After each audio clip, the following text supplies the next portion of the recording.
ठीक है, last class में मैंने आपको स्पेसिफिक हीट और मोलर स्पेसिफिक हीट और थर्मल कैपेसिटी आपको बताया था। स्पेसिफिक हीट क्या होती है? वो हीट जो बॉडी का टेम्परेचर क्या करे, चेंज कर देती है विदाउट चेंजिंग इट्स स्टेट, उसे हम स्पेसिफिक हीट कहते हैं।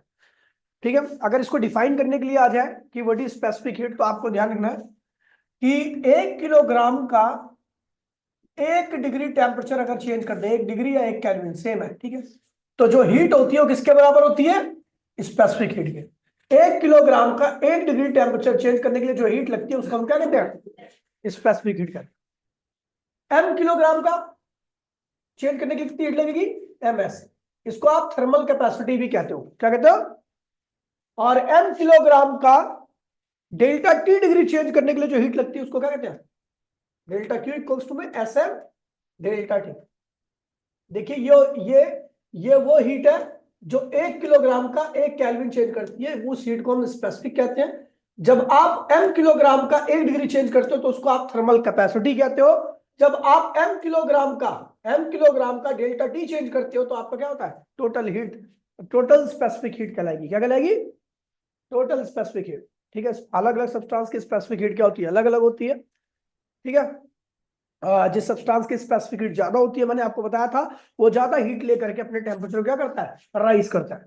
और जिसकी स्पेसिफिक हीट कम होती है, यानी जिसकी थर्मल कैपेसिटी कम होती है, वो थोड़ी सी हीट में ही क्या करता है? अपने टेम्परेचर को चेंज कर देता है। ठीक है, उसके बाद मैंने बताया था मोलर स्पेसिफिक हीट। तो मोलर स्पेसिफिक हीट क्या होती है? तो ये भी स्पेसिफिक हीट है, ये भी टेम्परेचर ही चेंज करती है।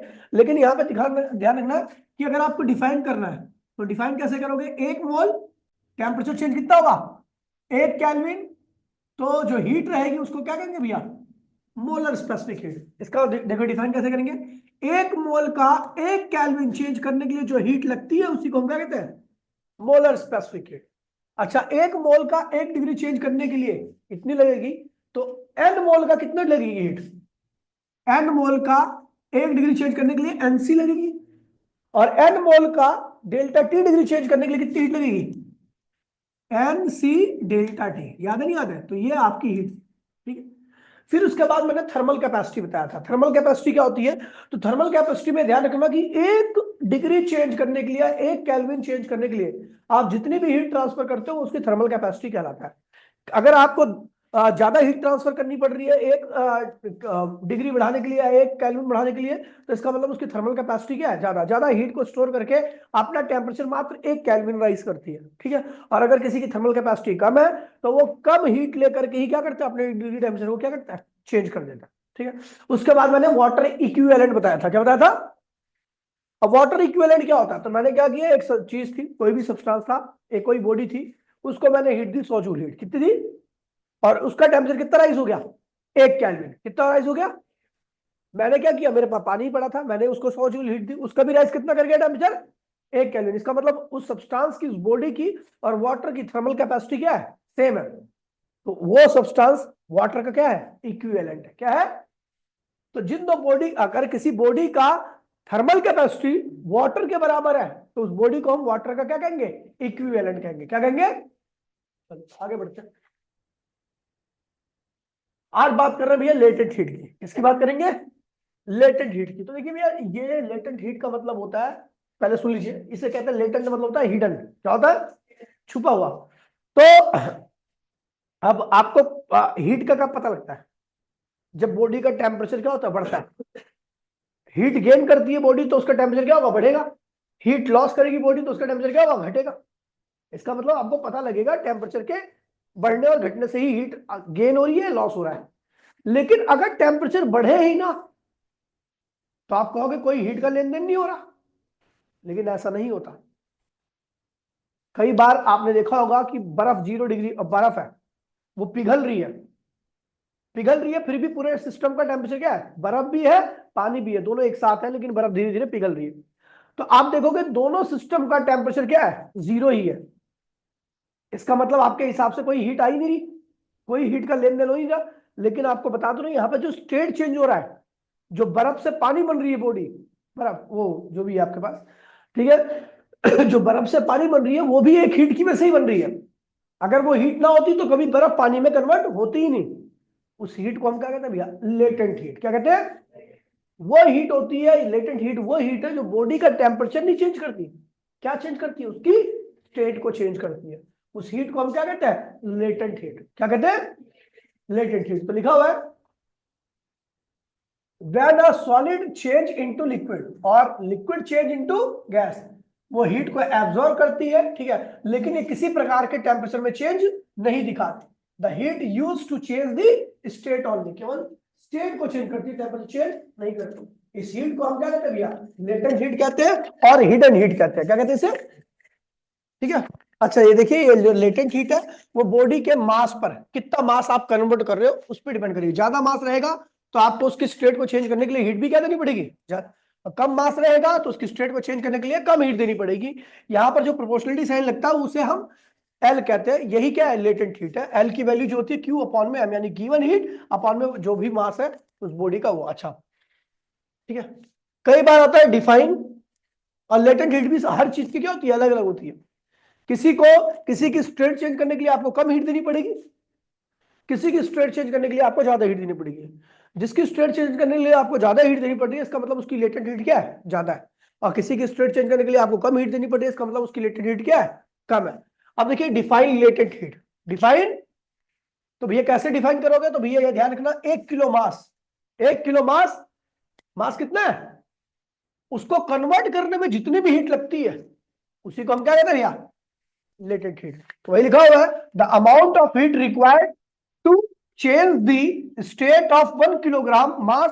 ठीक है, 1 किलोग्राम को मास को जितनी भी हीट लगेगी उसकी स्टेट को चेंज करने के लिए उसी को हम क्या बोलेंगे?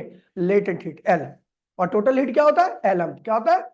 ध्यान दीजिए, बहुत इंपॉर्टेंट है।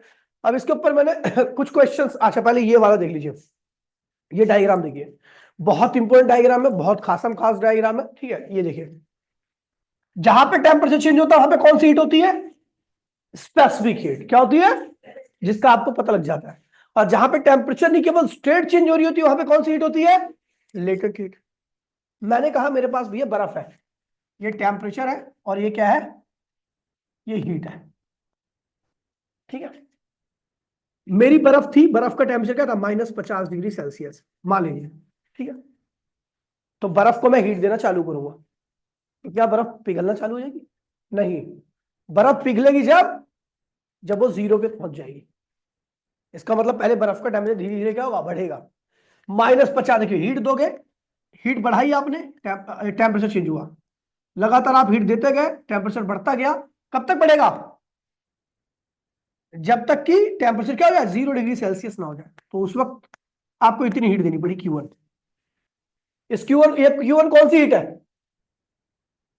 ये Q1 कौन सी हीट है? इसने केवल बॉडी का टेम्परेचर चेंज किया है। क्या किया है? तो ये Q1 कौन सी हीट होगी? Specific heat. ठीक है, उसके बाद आपको पता है जब बर्फ का टेम्परेचर 0 हो जाएगा तो अब जो हीट दोगे अब वो टेम्परेचर नहीं चेंज करेगी, अब बॉडी की क्या करेगी? स्टेट चेंज करेगी। कब तक चेंज करेगी? जब तक कि पूरी बर्फ किसमें कन्वर्ट हो जाए? पानी में। तो अब ये यहां तक हुआ, ये कौन सी हीट होगी? Q2। इसने टेम्परेचर नहीं चेंज किया है, क्या चेंज किया? केवल स्टेट चेंज किया। तो कौन सी हीट है? Q2। ठीक है, उसके बाद कब तक होगा ये? कब तक टेम्परेचर नहीं बढ़ेगा? जब तक पूरी बर्फ पिघल करके पानी ना बन जाए। जैसी पानी बन गई तो अब पानी का टेम्परेचर क्या है? 0। अब क्या करोगे? आप हीट दोगे तो क्या होगा?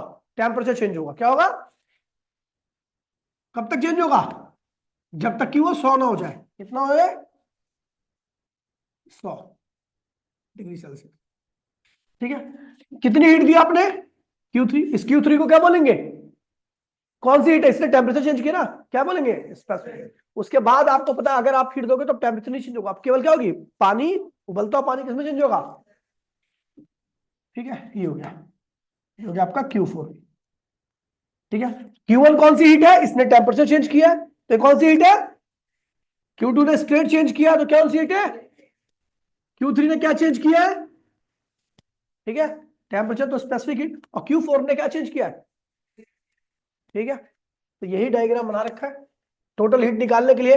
अगर बोलेंगे भैया बताओ इस प्रोसेस में कुल कितनी हीट यूज हुई है, तो आप क्या करोगे? सारी हीट को जोड़ दोगे, specific heat, latent heat, specific heat, latent heat, सारी को जोड़ दे, इस प्रोसेस में कुल हीट निकल आएगी। अच्छा देखिए, यहां से यहां तक -20 से आप बर्फ को 0 पे ले गए, टेम्परेचर चेंज हुआ, तो यहां पर कौन सी हीट होगी?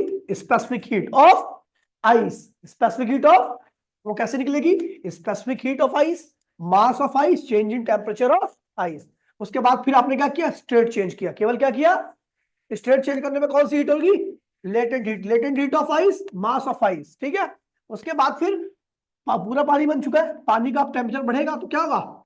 Specific heat of water. Specific heat of कैसे निकलेगी? Specific heat of water, mass of water, change in temperature of water. उसके बाद पूरे का पूरा वाटर का टेम्परेचर 100 डिग्री बन चुका है। अब उसके बाद आप टेम्परेचर राइज करोगे तो क्या होगा भैया? स्टेट चेंज होगी। तो क्या होगा? लेटेंट हीट ऑफ, ठीक है, ऐसे निकले। समझ गए? टोटल हीट निकालने के लिए आप क्या करो? ऐड कर दो। अब एक करते हैं क्वेश्चन, ठीक है। देखिए कह रहा है भैया बर्फ कितनी थी? तो भैया -12 पे बर्फ है। आप हीट दोगे तो क्या तक जाएगी? 0 डिग्री सेल्सियस। यहां पर क्या हुआ? टेम्परेचर इंक्रीज हुआ। क्या हुआ? इस हीट के देने पे टेम्परेचर इंक्रीज हुआ। तो Q1 कौन सी हीट थी? स्पेसिफिक हीट थी, है ना। उसके बाद आप हीट दोगे Q2 तो टेम्परेचर कांस्टेंट रहेगा। क्या रहेगा? केवल स्टेट चेंज होगी। कब तक चेंज होगी? जब तक कि इसका टेम्परेचर पूरे पानी ना बन जाए। यहाँ पे क्या? आइस है, ये भी क्या है? आइस है। लेकिन यहां पर क्या मिलेगा? 0 डिग्री पर वाटर मिलेगा, ठीक है। अब आप हीट दोगे तो टेम्परेचर क्या होगा? बढ़ेगा।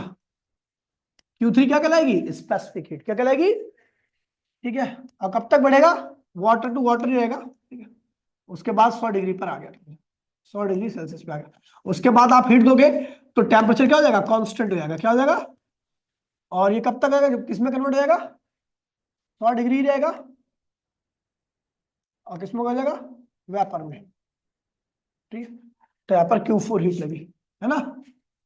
Q4 heat. तो टोटल हीट कितनी लगी यहां से लेके यहां तक? Q1 Q total equals to Q1 plus Q2 plus Q3 plus Q4। तो Q4 देखिए क्या कर रहा है? Q1 क्या है? स्पेसिफिक हीट है। स्पेसिफिक हीट देखिए यहाँ ये वाले Q1 स्पेसिफिक हीट है। तो आप देखोगे यहां से यहां तक की हीट निकाल रहे हो आप। तो अब देखिए स्पेसिफिक हीट क्या होती है? स्पेसिफिक हीट ऑफ आइस, बोलो हाँ। मास ऑफ आइस, बोलो हाँ। और टेम्परेचर कितना चेंज हुआ? -12 से 0 किया आपने तो कितना चेंज हुआ है? 12। चेंज हमेशा पॉजिटिव लिखना है। तो कितना होगा? 12 डेल्टा टी ऑफ आइस। बाद में रख दूंगा वैल्यू, ठीक है। अभी देख लो Q2 क्या है भैया? टेम्परेचर कांस्टेंट है तो कौन सी हीट होगी? लेड। वो कैसे निकलेगी? Latent heat of ice, mass of ice. Q3 क्या होगी? इसमें टेम्परेचर चेंज हुआ है तो क्या होगा? मास ऑफ वाटर, तो specific heat of, mass of water, change in temperature of water, ठीक है। उसके बाद फिर यहां से देखो यहाँ पे टेम्परेचर कांस्टेंट है तो क्या होगा? Latent heat of water, mass of water. सबकी वैल्यूज दे रखी है आपको, ठीक है। चलो देखिए specific heat of, specific heat of ice ने क्या रखी है? स्पेसिफिक हीट ऑफ आइस कितनी रखी है? 2100। 2100। मास ऑफ आइस कितना भैया? 3 किलोग्राम। और टेम्परेचर कितना चेंज किया? -12 से 0, तो यानी क्या हुआ? 12 चेंज हुआ है। कर लोगे?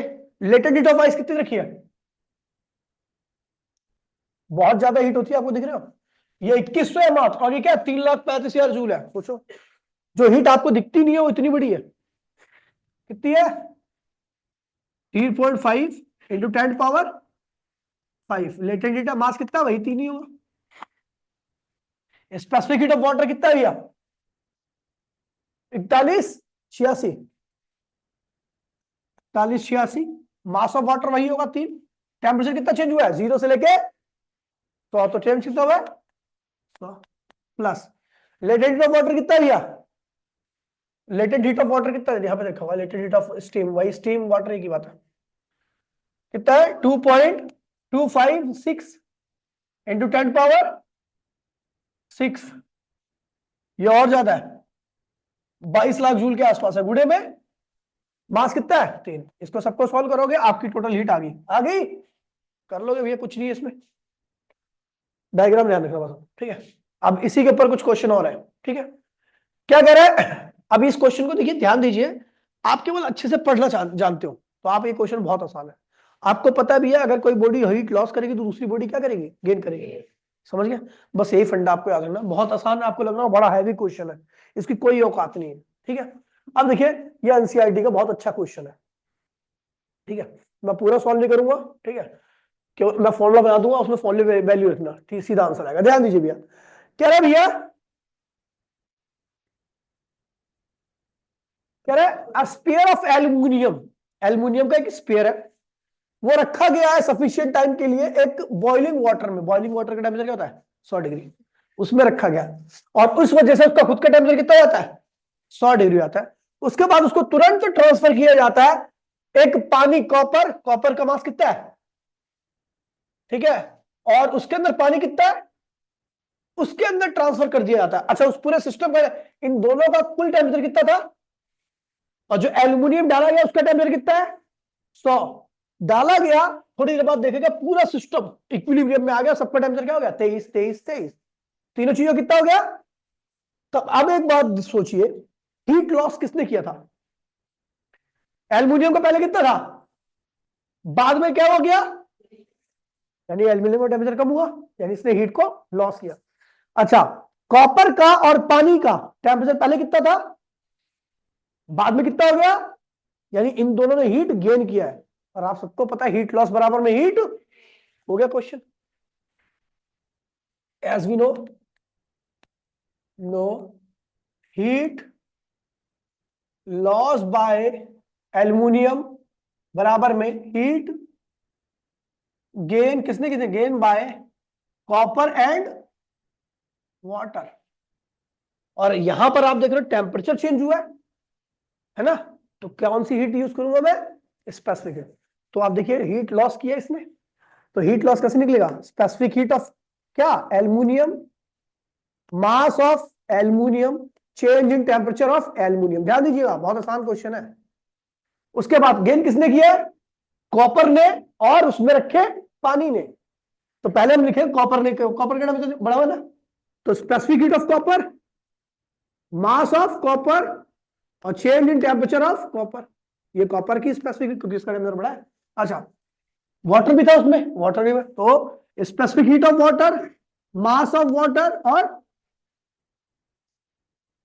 एक बात ध्यान में रखना कि इधर उन्हीं चीजों का मास रखना है, उन्हीं चीजों का टेम्परेचर रखना है जिन्होंने हीट गेन किया है, और इधर उन्हीं का मास, उन्हीं का टेम्परेचर आएगा जिसने हीट को लॉस किया। ये ध्यान रखना। अब देखो आपको निकालना क्या क्वेश्चन में, तो भैया आपको निकालना calculate the specific heat of aluminium, यानी आपको ये निकालना है। ठीक है, चलो निकाल लेते हैं, बाकी सब दिया हुआ क्वेश्चन में, मैंने पूरा क्वेश्चन नहीं लिखा। ठीक है, तो स्पेसिफिक हीट ऑफ एल्यूमिनियम क्या होगा भैया बताइए, क्या होगा? स्पेसिफिक हीट ऑफ कॉपर बोलो हाँ, मास ऑफ कॉपर बोलो हाँ, change in temperature of copper बोले हाँ, plus specific heat of water, mass of water, change in temperature of water, divide by mass of aluminium, change in temperature of aluminium. अब देखिए specific copper आपको game है, ठीक है, मास of copper कितना बेटा बताइए आपको, कहां गया भाई? कॉपर वेसल का मास कितना है? 0.84। चेंज इन टेम्परेचर, पहले कॉपर का टेम्परेचर कितना था? 20, और एल्यूमिनियम वाले में कितना टेम्परेचर हो गया? 23। चेंज कितना हुआ? 3, माइनस मत लिखना, हाँ, तो हमेशा चेंज हमेशा पॉजिटिव लिखना आपको। ठीक है, स्पेसिफिक हीट ऑफ वाटर कितना है? गिवन रहेगा। मास ऑफ वाटर जिसका राइज हुआ टेम्परेचर कितना है भैया? 0 ठीक है, और पहले टेम्परेचर कितना था उसका, बाद में कितना हो गया, चेंज कितना आया? ठीक है, मास ऑफ एल्यूमिनियम दे रखा कितना, ठीक है, और चेंज कितना है, पहले कितना था उसका और बाद में कितना हो गया, कितना आ गया? 67, 77, हाँ, कितना आ गया? 77। ठीक है, निकाल लोगे, आ जाएगा, आ गया भैया। है हार्ड, गारंटी है क्वेश्चन देख के आपको चक्कर आते हो सकता है, उल्टी भी हो जाए आपको। ठीक है, इतना बड़ा क्वेश्चन है। ठीक है, अब देखो अगला क्वेश्चन। इस क्वेश्चन में थोड़ा सा दिमाग लगना, थोड़ा सा, जरा सा। ठीक है, क्या कह रहा है? when 0.15 kg ऑफ आइस है, जिसका टेम्परेचर क्या है? 0.0 degree, mixed with 0.3 kg of water, पानी में मिलाई जा रही है। आइस को पानी में मिलाया मैंने, पानी का टेम्परेचर कितना है? 50। कितना है? 50। कंटेनर द रिजल्टिंग टेम्परेचर कितना जाता है मिलाने पर, क्या होता है? ठीक है, ये रखा है। तो calculate the heat of fusion of ice आपको, ठीक है, बताने की भैया कितना हीट ऑफ फ्यूजन, लेटेंट मतलब लेटेंट हीट कितनी है। अच्छा एक चीज देखिए, हमने किसको मिलाया था, आइस को। तो आइस ने जब 50 डिग्री में मिलाई गई तो उसने 50 डिग्री से हीट ली होगी, तो उसमें दो चीज हुई होगी, पहले तो पिघली होगी यानी स्टेट चेंज हुई होगी, फिर दोबारा टेम्परेचर चेंज हुआ। नहीं समझे? देखिए जिस पानी में मिलाई गई उसका टेम्परेचर क्या था, 50, क्या था। अब वो 50 में जब गई बर्फ तो पहले क्या होगी, पिघली होगी। पिघलने में कौन सी हीट लगती है, लेटेंट हीट। उसके बाद उसका टेम्परेचर 0 से क्या हुआ होगा, 6.7, क्योंकि पूरे सिस्टम का टेम्परेचर क्या होता है। तो पहले 0 था उसका, फिर क्या हुआ, 0 पे ही पिघली, और उसके बाद 0 से बढ़ करके क्या हुआ, 6 पॉइंट। तो दो हीट यूज की। देखिए जो 50 डिग्री वाला पानी था उसने तो केवल हीट लॉस किया, लेकिन जिसने हीट गेन किया उसने दो काम किया, एक तो पिघला और दूसरा अपना टेम्परेचर बढ़ाया। तो अब देखिए हीट गेन बराबर में हीट हीट हीट गेन बराबर में हीट लॉस। अब यहां पे ध्यान रखना कि इधर वही चीज आएंगी जिन्होंने हीट गेन किया है, इधर वही चीज आएगी जिसने हीट लॉस किया है। तो हीट गेन किसने किया है, कौन, कितना पानी का मास था, इसने, इस वाले मास ने हीट को गेन किया। अब देखिए पहले गेन किया तो पिघली, पिघली तो क्या हुआ, लेटेंट हीट प्लस फिर राइज हुआ टेम्परेचर, स्पेसिफिक हीट। ये किसके बराबर होगा, चलो डायरेक्ट लिखता हूं मैं, ठीक है। पहले आइस पिघली, चलो इसको ऐसे लिखता हूं, सही लिखूंगा। पहले आइस पिघली, ठीक है, और उसके बाद क्या हुई, आइस का टेम्परेचर राइज हुआ, पानी पानी टेम्परेचर क्या हुआ, राइज हुआ उसका। तो कौन सी होगी, स्पेसिफिक हीट। इसे बंद कर देता है ना। फिर यहां पे जिसने लॉस किया है, जिसने लॉस किया है वो पानी है, ठीक है। तो उसे यहाँ पे Q2 स्पेसिफिक हीट होगी, लेकिन Q2 होगी। अब एक चीज देखिए भैया, यहां पर मैं वैल्यूज डाल रहा हूं, ध्यान दीजिएगा। लेटेंट हीट क्या है, जिसने गेन किया है, मैं उसकी बात कर रहा हूं। इधर किसकी बात कर रहा हूं, जिसने गेन किया है। इधर किसकी बात कर रहा हूं, तो गेन किसने किया है, 0.15 kg मास ने। तो उसकी latent heat of ice, mass of ice plus, फिर उसने क्या किया, जब पानी में कन्वर्ट हो गई है तो उसका टेम्परेचर बढ़ा होगा।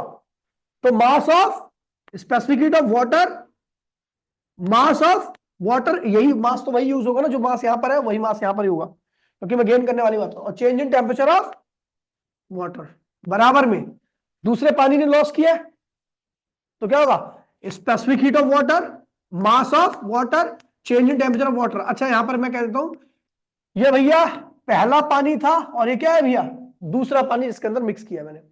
हमें निकालना क्या, calculate the heat of fusion of ice, आपको ये निकालना है, एल आई। तो एल आई क्या होगा, चलो पहले देखिए, मैं पूरा कर दूंगा इसको, कोई दिक्कत नहीं है। एल आई एम आई, इसको धन लिया तो क्या होगा, S W M W delta T W 2 minus S W M W delta T W 1।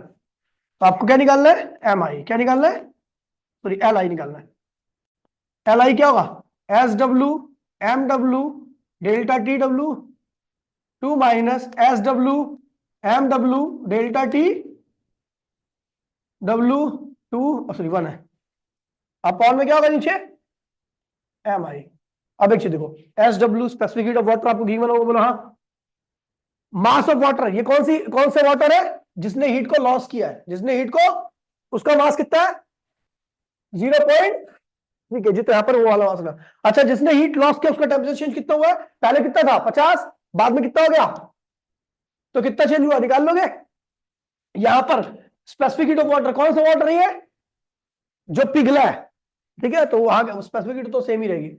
Mass of water जो पिघल के बना है वो कितना है, यहां पे वो मास में चेंज इन टेम्परेचर क्या रखोगे, पहले इसका क्या था 0, बाद में क्या हो गया, चेंज कितना आया, ठीक है। नीचे मास ऑफ आइस आपको पता ही है क्या है, 0 पॉइंट, कर लोगे भैया, हो जाएगा। आगे बढ़ते हैं, आते भैया mode of transfer of heat, बड़ा आसान है। हमारे पास हीट के ट्रांसफर के कुछ मोड होते हैं, ठीक है। तो पहला जो मोड होता है उसे कहते हैं कंडक्शन। क्या कहते हैं, मान लीजिए पेन आपका हीट है, तो इस मोड में क्या होगा कि मैं ये पेन इसको हाथ में दे दूंगा सिफा को, सिफा उसको देगी कशिश को, वो ऐसे ऐसे करके हीट वहां पे पहुंच जाएगी, ठीक है। तो यहां पर जो सॉलिड होता है ना, सॉलिड के मॉलिक्यूल मूव नहीं करते, केवल हीट मूव करती है। तो होता क्या है कि जब मैं किसी भी एंड को गर्म करता हूं, यहां मान लीजिए इस वाले एंड को गर्म कर रहा हूं, तो यहां का मॉलिक्यूल क्या करेगा, तेजी से वाइब्रेट करेगा। वाइब्रेट करता हुआ इस वाले मॉलिक्यूल से जाके टकराएगा, टकराएगा तो इसने अपनी हीट को क्या किया, यहां पे ट्रांसफर कर दिया। अब इसके पास हीट आई तो ये वाइब्रेट करना चालू करेगा, तो ये वाला हीट ये वाइब्रेट करेगा तो ये आगे के मॉलिक्यूल से टकराएगा, यहां पे हीट पहुंच जाएगी। तो ऐसी तरीके से हीट यहां से चलती हुई इधर पहुंच जाएगी।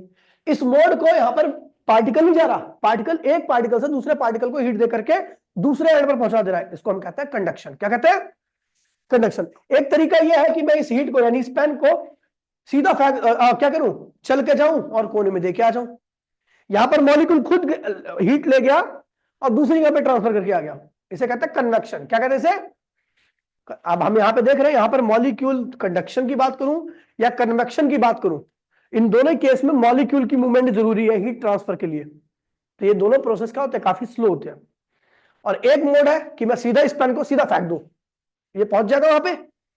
तो यहां पर आपको किसी मोड की ट्रांसफर की जरूरत नहीं है, और काफी फास्ट एक्शन होता है, इसे कहते हैं रेडिएशन। क्या कहते हैं, जब एक मॉलिक्यूल से दूसरे मॉलिक्यूल, दूसरे मॉलिक्यूल से तीसरे मॉलिक्यूल में हीट आती है तो इसे कहते हैं कंडक्शन।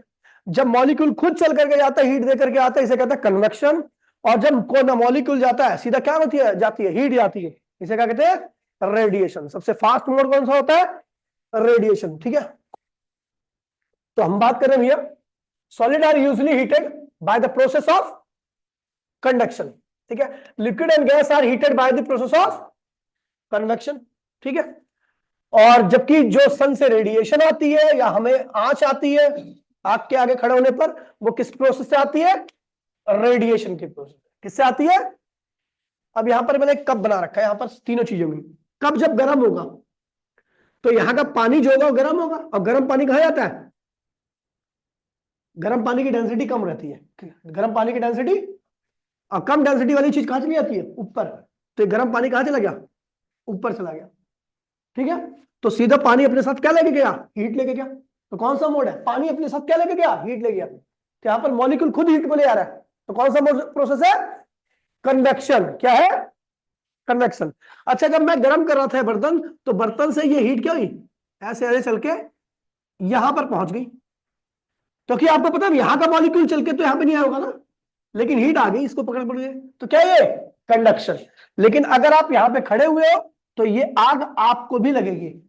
ठीक है, महसूस होगा, इसे कहते हैं रेडिएशन। क्या कहते हैं इसे, बात करें भैया थर्मल कंडक्शन की, तो भैया थर्मल कंडक्शन आपको पता है, it is the process in which the heat is transmitted one part of to another part. कहां पे, जहां पे हीट ट्रांसफर होती है, जहां से हीट ट्रांसफर हो रही है वहां का टेम्परेचर क्या है, ज्यादा, और जहां पे ट्रांसफर होती है वहां का टेम्परेचर क्या होता है, कम। तो ये लिखा हुआ वही लिखा हुआ है, it is the process in which the heat is transmitted one part to another part, a lower temperature to higher temperature without any flow of. ठीक है, मैटर फ्लो नहीं करता, लेकिन हीट यहां पर क्या होती है, एक मॉलिक्यूल से दूसरे, दूसरे से तीसरे, तीसरे से चौथे, चौथे से, तो इसे क्या कहते हैं भैया, कंडक्शन कहते हैं। ठीक है भैया, मैकेनिज्म ऑफ कंडक्शन, कंडक्शन का मैकेनिज्म क्या है, तो मैंने बताया भैया, जब मैं किसी भी एंड को, मेटल के एंड को गर्म करता हूं, तो वहां का मॉलिक्यूल क्या करता है, वाइब्रेट करना चालू करता है। क्या करता है, वाइब्रेट करता हुआ आगे के मॉलिक्यूल से क्या करता है, टकराता है। टकराएगा तो अपनी हीट उसको देगा। अब ये ऐसा ये भी करेगा, ये भी वाइब्रेट करेगा, तो ये अगले मॉलिक्यूल को हीट, ऐसे करके इस तरीके से हीट आपकी क्या होती है, दूसरे एंड पर पहुंच जाती है। ये है मैकेनिज्म, ये पूरा वही लिखा हुआ है नीचे। ठीक है, ठीक है। अब कितने दिन क्लास चलेगी, चलेगी यार, अभी थोड़ी देर चलेगी।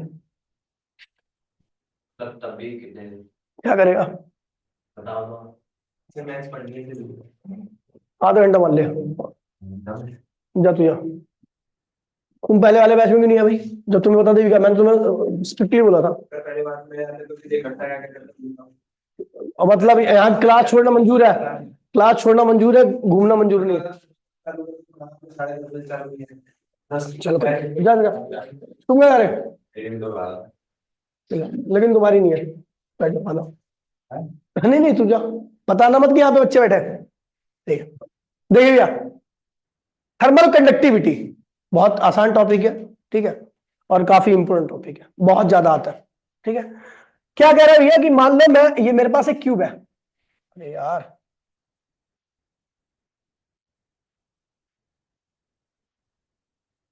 Thermal conductivity. ठीक है, थर्मल कंडक्टिविटी एक ऐसा टॉपिक है जिससे न्यूमेरिकल बहुत आसान आते हैं, टॉपिक भी खुद में बहुत आसान है, समझना भी ज्यादा इसमें मुश्किल नहीं पड़ता।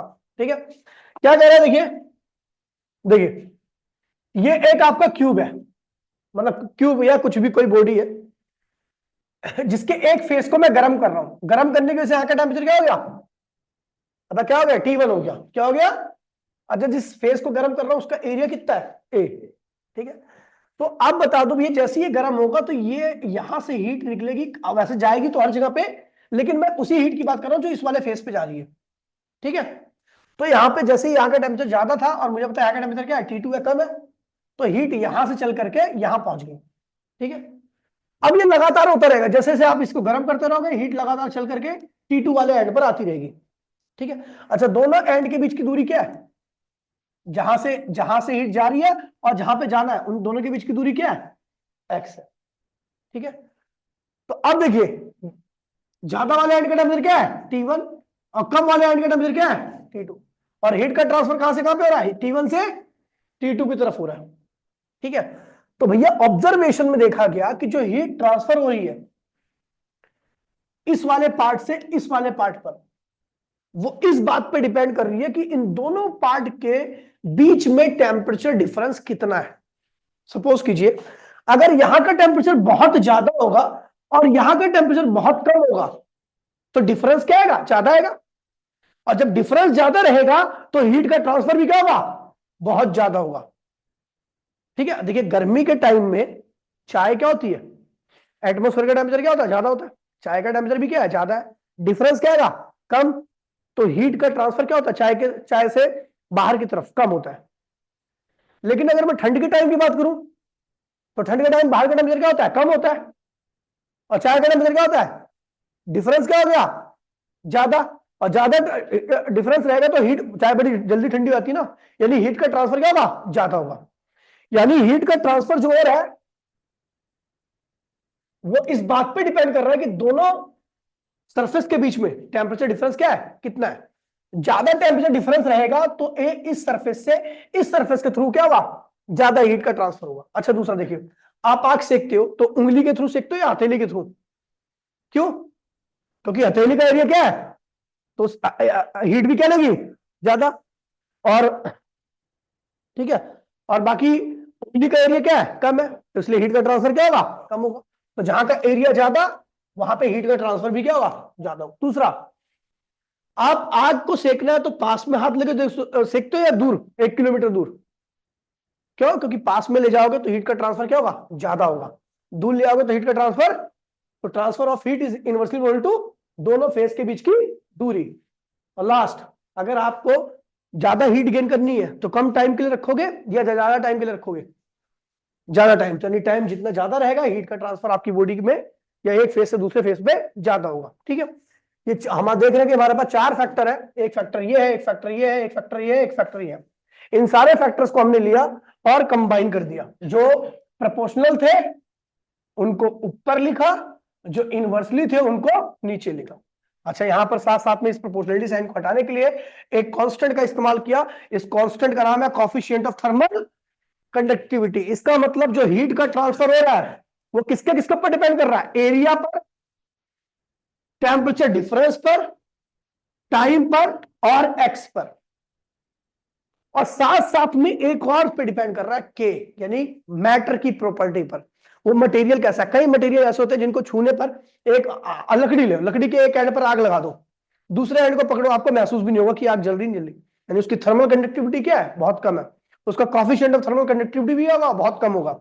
लेकिन अगर आप कॉपर ले लो, कॉपर को गर्म करो, दूसरे एंड पे आपको तुरंत गर्मी पहुंच जाएगी, इसका मतलब उसकी थर्मल कंडक्टिविटी क्या है, ज्यादा है। समझ गए, तो ये हो गया। ठीक है, के ज्यादा तो कंडक्शन ज्यादा, के कम तो कंडक्शन, ठीक है।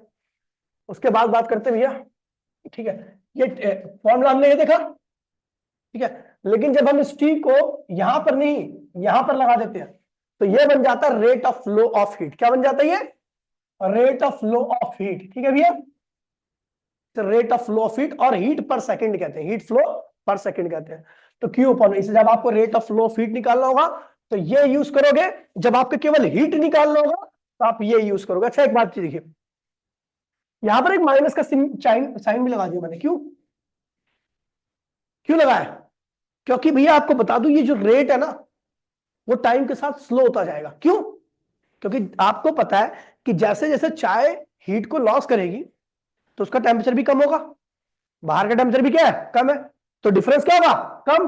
और डिफरेंस कम होगा तो हीट का लॉस क्या होगा, कम होगा। स्टार्टिंग में क्या था, चाय का टेम्परेचर बहुत ज्यादा, बाहर का टेम्परेचर बहुत कम, तो टेम्परेचर डिफरेंस क्या था, ज्यादा था, तो हीट का लॉस क्या था, पहले ज्यादा था, रेट ज्यादा था। लेकिन बाद में हीट का लॉस का रेट क्या होगा, कम हो जाएगा। यहां पर माइनस ये बता रहा है कि rate get slow because of temperature difference. अच्छा एक चीज देखिए, जब दोनों का टेम्परेचर सेम हो जाता है तो ये रेट क्या हो जाता है। अब दो बॉडी जिनका टेम्परेचर सेम है तो उनके बीच में हीट का लेन देन नहीं होता। हीट का लेन देन वहीं पर होता है जिनका टेम्परेचर क्या होता है, अलग अलग होता है। सेम टेम्परेचर वाली बॉडी के बीच में हीट का लेन देन नहीं होता। अच्छा देखिए, कुछ मटेरियल है जिनकी थर्मल कंडक्टिविटी आपको यहां पर दे रखी है, जैसे सिल्वर है, सिल्वर की कंडक्टिविटी क्या है, 406 है। और वहीं पे एक और मेटल होता है मरकरी, जिसकी 8.3 होती है। तो इसका मतलब ये बहुत ज्यादा हीट को कंडक्ट करती है और ये बहुत कम हीट को कंडक्ट करती है मेटल में, ठीक है।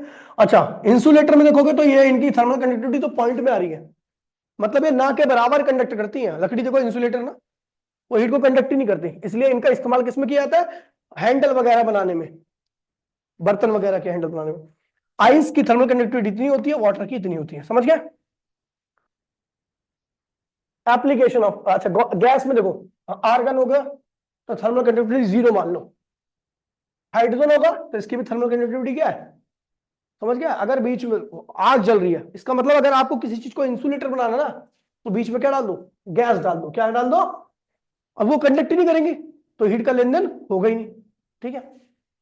एप्लीकेशन ऑफ थर्मल कंडक्टिविटी, पहली क्या है, विंटर में जो मेटेलिक हैंडल होते हैं उनको छूने पर है, किसी भी मेटल को छूने पर आपको ठंडी लगती है, क्यों, क्योंकि भैया मेटल का टेम्परेचर क्या होता है, बहुत कम होता है, और हमारा टेम्परेचर क्या होता है, ज्यादा होता है। मेटल बहुत अच्छी कंडक्टर है, तो जैसे ही आप उसको छूते हो, मेटल कंडक्टर है ना, तुरंत आपकी बॉडी से हीट खींचना क्या करती है, चालू कर देती है। और जब आपकी बॉडी से बहुत सारी हीट को खींचेगी तो आपको क्या लगेगी, ठंड। दरवाजे को पकड़ो, आपको नहीं महसूस होगा, क्योंकि दरवाजा अच्छे कंडक्टर नहीं है, इसलिए आपको उसको छूने पर ज्यादा, क्योंकि आपकी बॉडी से हीट को विड्रॉ नहीं कर पाता दरवाजा। लेकिन मेटल अच्छा कंडक्टर होकर वो ज्यादा हीट को विड्रॉ करता है। अगला क्या कह रहा है, जो कुकिंग होते हैं, बर्तन होते हैं, उनके हैंडल्स क्या होते हैं, नॉन मेटल के बनाए जाते हैं, क्यों, क्योंकि नॉन मेटल का जो कंडक्टिविटी होती है वो क्या होती है, काफी कम होती है। दूसरा, जो न्यू क्विल्ट्स होते हैं वो वार्मर देन होते हैं ओल्ड क्विल्ट्स। क्विल्ट्स मतलब होता है कंबल वगैरह, तो जो कंबल होते हैं, नए वाले कंबल होते हैं, वो काफी मोटे होते हैं। मोटे होने की वजह से उनके बीच में क्या भर जाती है, एयर, और एयर की कंडक्टिविटी क्या होती है, बहुत कम होती है, इसलिए वो हमारी बॉडी से हीट को बाहर नहीं जाने देते, इसलिए क्या होता है, हमें ठंड नहीं लगती। पुराने क्विल्ट्स क्या होते हैं, पतले हो जाते हैं, एयर आ नहीं पाती, तो क्या करती है, हमारी बॉडी से लगातार हीट को होती है, निकलती रहती है। कह रहा बर्ड्स जो होती है वो ठंड के टाइम में अपने पंखों को क्या करती है, फैला लेती है, ताकि अब उनके बीच में क्या बन जाए, एयर भर जाए। और एयर क्या होती है, इंसुलेटर होती है, उनकी बॉडी से बाहर की तरफ हीट को नहीं जाने देती है। रेफ्रिजरेटर, जो रेफ्रिजरेटर वगैरह होते हैं, तो भैया वहां उनको, उन रेफ्रिजरेटर पे, ठीक है, जो होते हैं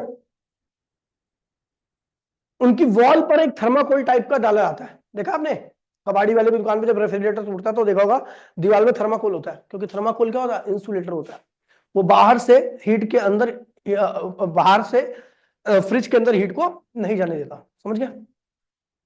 ये क्वेश्चन देखिए, एनसीईआरटी का क्वेश्चन है, बहुत प्यारा क्वेश्चन है, ठीक है, और आसान भी है। कह रहे calculate the rate of loss of heat, आपको क्या निकालना है, डेल्टा क्यू अपॉन में टी, क्या होता है, K A T two minus temperature difference, क्या एक ही बात है, अपॉन में एक्स, ये निकालना है। अच्छा के कितना दे रखा है,